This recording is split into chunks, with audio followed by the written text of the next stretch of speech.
too good, I don't think.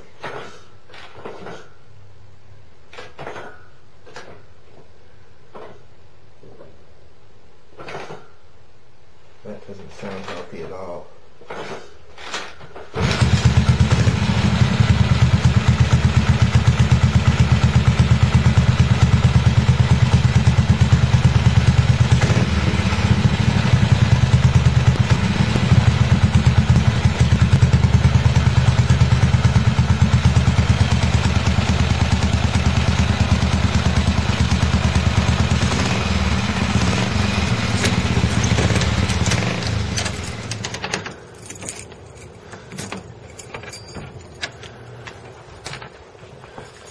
Well, I've sort of put the horse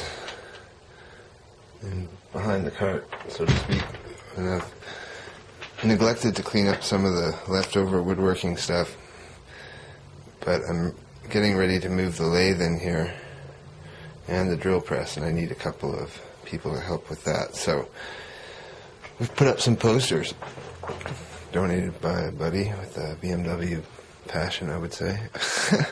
And this was an interesting poster. We kicked our own butt at Daytona, and you've got, look at these names you've got here. You've got former BSA guys here.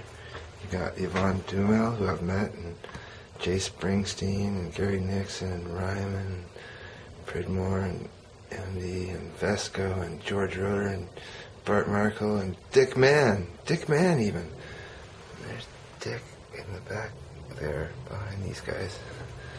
And that monstrosity of a BMW there.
Okay, we're going to open up the primary case now and discover what's wrong with this. We've drained out the primary. We've got 10 minutes on the Isle of Man video here, so we're going to try to get it off in 10 minutes. And by the time we get it off, we'll know exactly what's wrong with the primary chain and what's making a noise on this side, whether our weld failed, where damage was done to the sprocket I overlooked, and destroyed the second primary chain that I put on.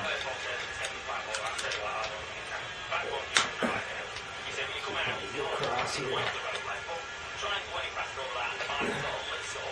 Sixth time for this gasket. Fifth or sixth, so hopefully we'll be able to save it. I haven't really paid much attention to sealing it and cleaning it in the last few times. I've wiped it off, and it's still sealing. So my drain bolt was leaking a little bit, but I have a thread seal washer for that with a Neo center on it. So now we can take them all out.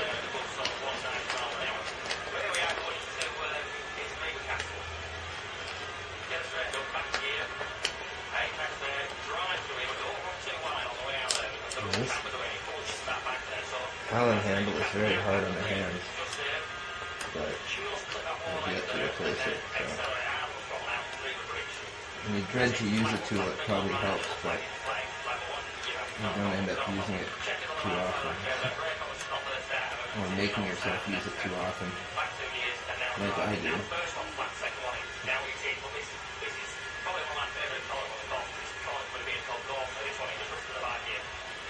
Piston looks okay. We've got a rag around the piston rod so that we don't drop anything in there by mistake. Don't want to create any more problems. And let's see what's in here.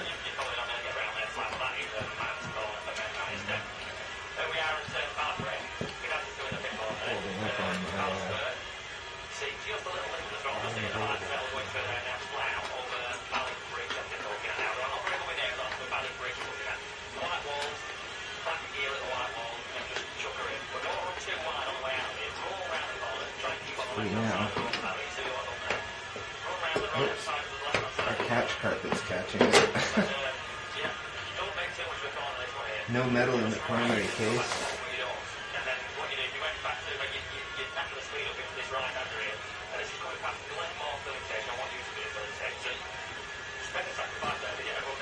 Our stud is still welded in place. No play in our clutch.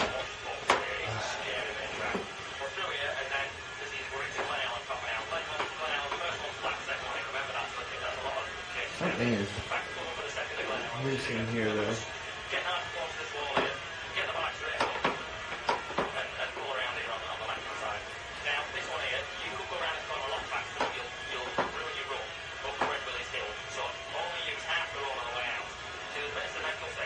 Oh, our rotor nut's completely loose. So that's probably a big contributor what our problem is here. So we're going to replace that lock washer, and hopefully that is the sprocket moving back and forth on the shaft.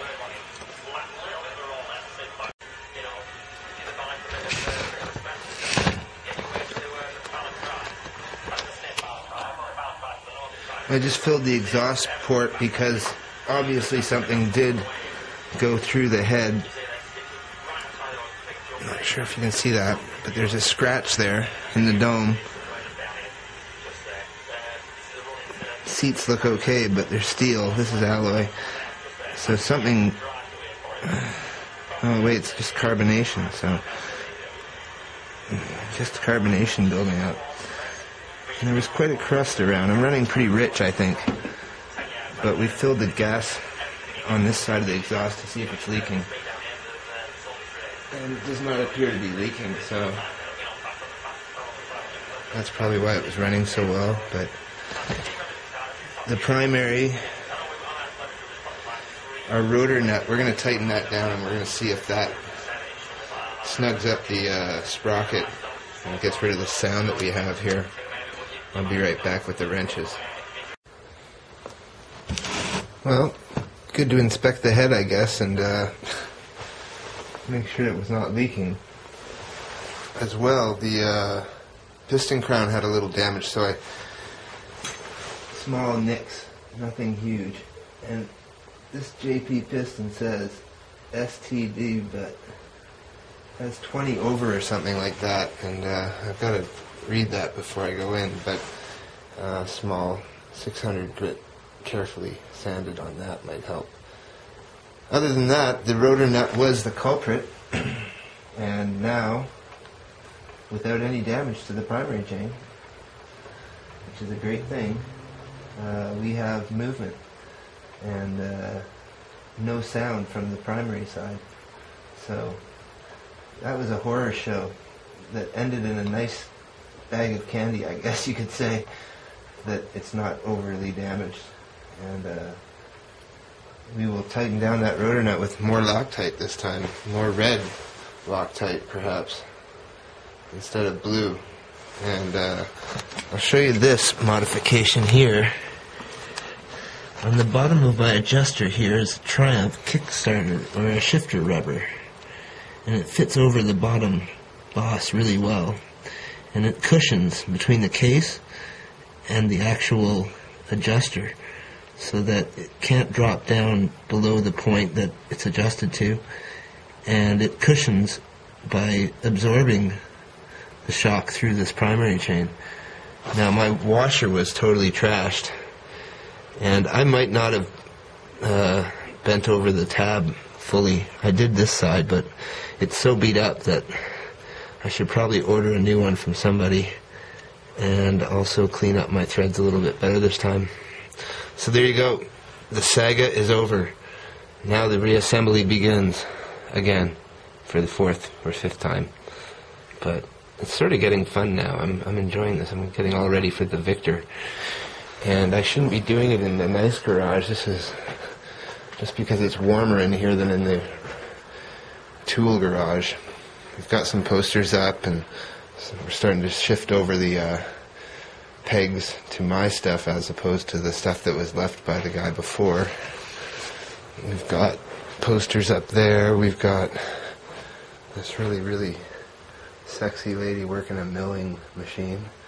We've got a picture from Thailand from a friend of motorcycles at the intersection there, and people running out of the way. We've got my painting of Burt Monroe. We've got the Isle of Man TT souvenir booklet.